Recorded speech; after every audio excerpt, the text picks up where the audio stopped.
ये धरती है शेरशाह सूरी के शौर्य की, तो ये कर्म भूमि है मर्दाना बाबू वीर कुंवर सिंह के बलिदान की, वीरता की, पराक्रम की। और इसलिए इस धरती को मैं सत सत बार नमन करता हूँ, प्रणाम करता हूँ, सलाम करता हूँ। लेकिन साथियों, यहाँ आए थे, राम को मांग के लाए थे, अन्याय के खिलाफ, अनाचार के खिलाफ, व्यभिचार के खिलाफ, जुल्म के खिलाफ, उसके खात्मे के लिए। यहाँ भगवान हो गया राम आने के बाद।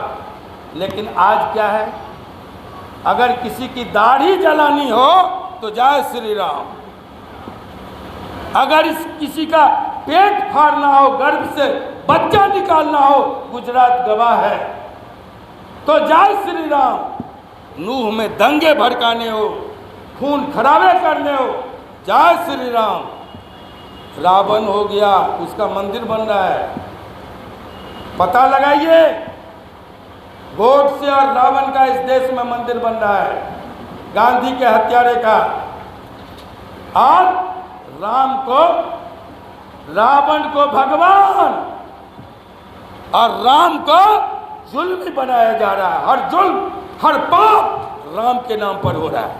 ये कैसे राम भक्त हैं? इनको नंगा करो, ये वक्त का तकाजा है।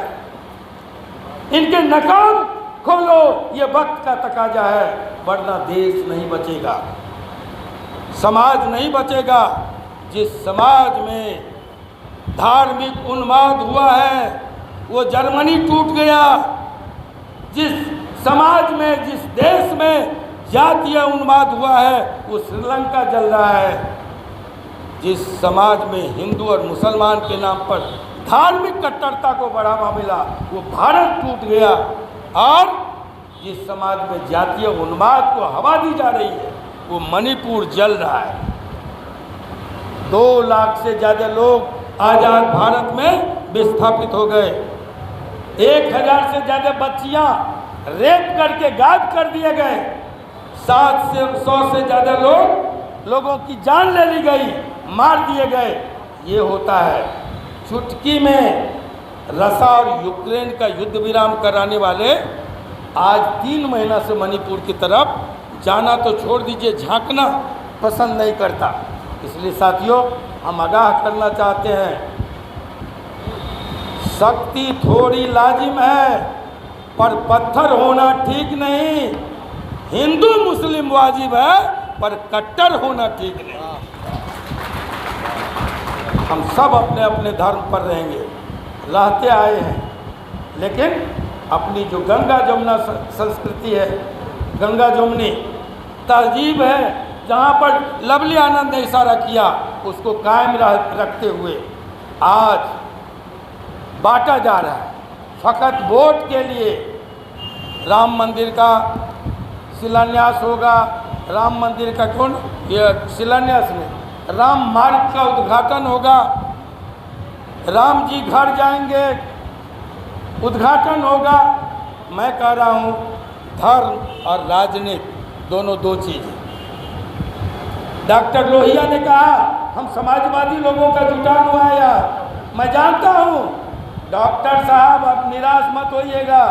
आनंद मोहन भी निराश नहीं है। यहाँ बैठे एक एक आदमी 100 के बराबर है, मैं जानता हूँ। इसलिए जब लवली आनंद कह रही थी तो लोग नहीं रहेंगे, हम के जब तक आनंद मोहन रहेंगे तब तक लोग रहे, चिंता मत करो। लोग इसलिए कि यहाँ भाड़े के लोग बुलाए नहीं गए। आपने कहा 12 बजे, वहाँ मेरी गलती नहीं थी। ये तो हम कहा करते थे पहले भी, मैं देर करता नहीं, देर हो जाती। मैं तो चलने वाला था, 11 बजे कहा गया। राघवेंद्र कहाँ है पूछिए। 11 बजे चलिएगा, 2 घंटा में पहुँच जाइएगा। हम क्या अब कितने बजे पहुँचे? 12 बजे चलिए, 2 बजे तक पहुँच जाइएगा। ठीक 12:30, 12 का मतलब हम लोग 12:30 समझे। 12:30 बजे निकले और सीधे आप ही के यहाँ पहुँच रहे हैं। हमारी गलती नहीं है। अब आप लोग जानिए गलती कहाँ से हुई। हम लोग को लगा कि 2 बार प्रोग्राम, 2 गाड़ी से कभी नहीं निकलते हैं, 2 गाड़ी, रास्ते में गाड़ियाँ जुड़ गई। हमको लगा कि कहीं प्रेस कॉन्फ्रेंस करके लौटना होगा। लवली जी चलिए सर्किट हाउस में प्रेस कॉन्फ्रेंस करके लोगों से मिल के अगला कार्यक्रम तय करके चले आएंगे। क्यों? इसलिए कि 6 को कैंसिल हुआ, 13 को प्रोग्राम टकरा गया, 13 को फिर वहाँ से आ गया कि प्रोग्राम नहीं होगा। आप लोगों का स्नेह था, प्यार था, आप लोगों ने कहा आना पड़ेगा, हम लोग चल दिए। अब आदमी की संख्या हम लोग नहीं गिनते हैं, हम लोग प्यार देखते हैं, स्नेह देखते हैं, सम्मान देखते हैं। और हम लोग तो भाव के भूखे हैं, भागे भागे आए आपके आदेश पर। आदेश भी था 12 बजे चलने का। अब कहाँ से ये आप लोग आपस में, मैं भी कहूँगा कि ये शाहबाद का पहला प्रोग्राम था। अगर प्रोग्राम ऑफिस कैंसिल कर रहा था तो उसके मन में ये भी था कि प्रोग्राम शाहबाद में एंट्री हो तो जोरदार एंट्री हो, है ना? क्यों? इसलिए कि आपके निष्ठा पर, आपके स्नेह पर भरे हुए हुए नहीं। वो कॉर्नर दिखाएगा जहाँ कुर्सियाँ खाली हैं। और क्या आनंद मोहन आए इतने दिनों के बाद? लोग ही नहीं थे। तो इसको अब हमारी गलती हो, बार बार प्रोग्राम कैंसिल करना हो, लोगों का भरोसा जितना होता है, तब हमारे भाई वो क्या नाम था वहाँ जो बोल रहे थे, दिनेश कह रहा था डुमराव, अब हम डुमराव जाएंगे। और डुमराव में एक ऐतिहासिक प्रोग्राम लगाइए। हम लोग फिर से, मैं आपको बता दूं कि 22 दिनों के लिए हम लोग हेलीकॉप्टर किए। पहले तो पदयात्रा है, पदयात्रा भितियरबा से बहुत जल्द शुरू होगा। 4 पदयात्राएं हैं। एक भितियरबा से वैशालीगढ़ लोकतंत्र की जननी, गांधी की कर्मभूमि से लोकतंत्र की जननी। दूसरा है आपको किशनगंज से दरभंगा। तीसरा है आपको यहीं से था, बक्सर से था बिहटा। और आप लोग जो भी आपको सूट करे, आप लोग कार्यालय से संपर्क कीजिए और हम लोग हेलीकॉप्टर से बुलाइएगा तो इन इलाकों में प्रखंडवार हम लोग उतरेंगे, उसकी तैयारी कीजिए। और जो लोग कहते थे अतीक अहमद डॉन, तो आनंद मोहन कौन, उसको बताना जरूरी है कि आनंद मोहन कौन।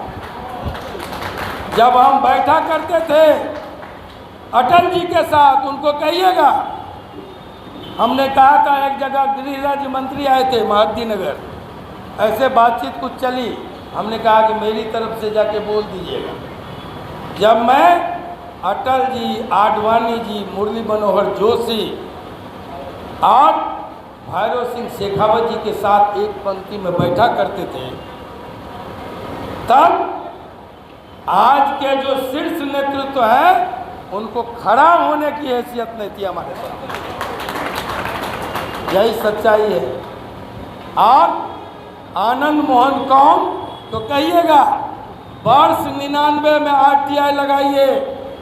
बीजेपी वालों को पूछिए जो आज गालियां देते हैं कि तुम्हारे पुरखों ने हमको NDA में शामिल करके, और तब वर्ष 99 का चुनावी घोषणा पत्र NDA का जो जारी हुआ वो आनंद मोहन के हस्ताक्षर से जारी हुआ।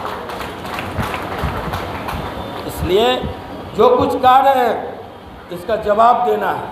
जवाब इतना ही नहीं देना है साथियों, जवाब देना है इस लांछन का, जवाब देना है इस अपमान का, जवाब देना है इन गालियों के बौछारों का।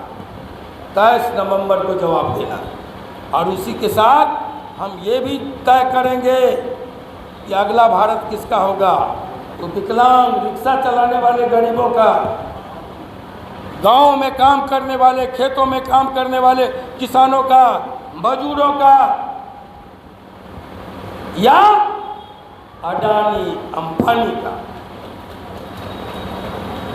पूंजीपतियों का या गरीबों का, ये तय होना है 23 नवंबर को। इसलिए साथियों, आप सबको कहने आए हैं कि अगला भारत किसका होगा, पूंजीवाद का होगा या समाजवाद का होगा, यह तय होगा।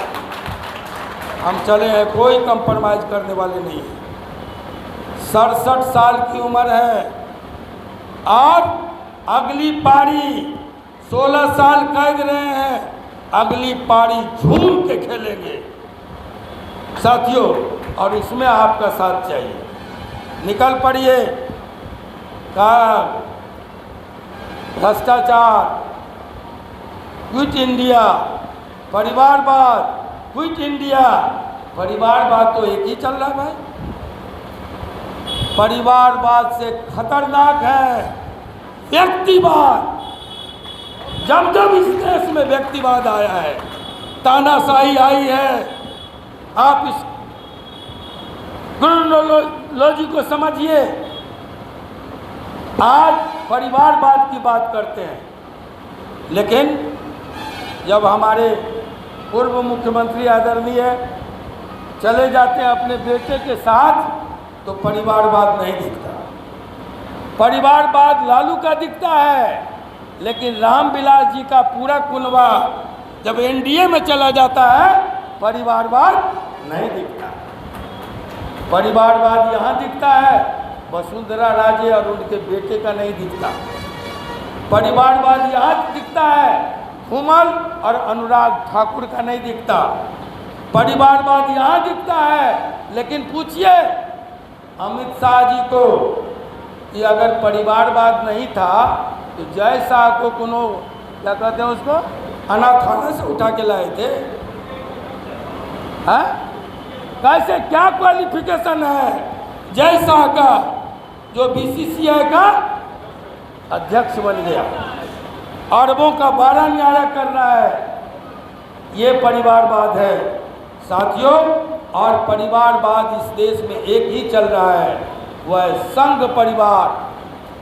चले जाइए आप नॉर्थ एवेन्यू, साउथ एवेन्यू, ये बीपी हाउस, सभी जगह पर संघ के लोगों को भर दिया गया है। रायसीना की पहाड़ी पर एक ही परिवार का कब्जा है, वह है नागपुर परिवार का। संघ परिवार का कब्जा है, दूसरे का कब्जा नहीं। सबसे बड़ा परिवारवाद साथियों। देश में लोकतंत्र आया।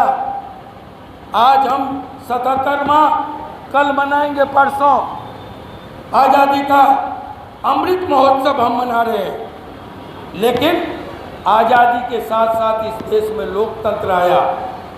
क्या कारण है? नागपुर में एक दिन के लिए भी लोकतंत्र नहीं आया।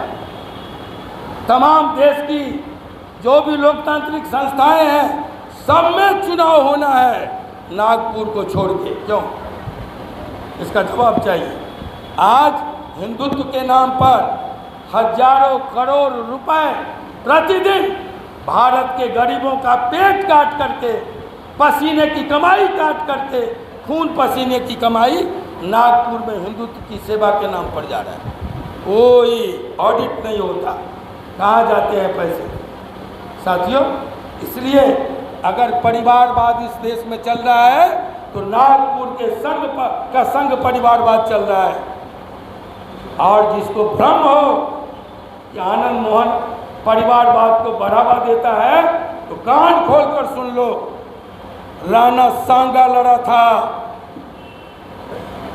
उसका बेटा लड़ा, उसका पोता लड़ा उदय सिंह, फिर महाराणा प्रताप लड़ा, और फिर उसका बेटा भी अमर सिंह लड़ा।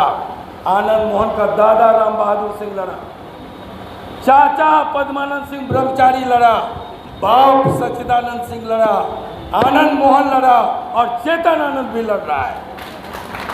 लवली आनंद लड़ी, चेतन आनंद भी लड़ रहा है साथियों। इसको परिवारवाद नहीं कहते हैं, इसको संघर्षवाद कहते हैं। आनंद मोहन जिंदाबाद, जिंदाबाद, जिंदाबाद। हम संघर्ष के दम पर निकले हैं और पब्लिक का सर्टिफिकेट लेके आते हैं। पब्लिक चुन के भेजती है, तुम्हारी तरह नहीं कि एक मरेगा, दो मरेगा, 1 से 12 तक मरेगा, तो सिर्फ चितपावन पंडित ही सरसंघ चालक होगा, दूसरा नहीं होगा। भ्रम में मत रहिएगा, कोई कानकुब्ज ब्राह्मण नहीं।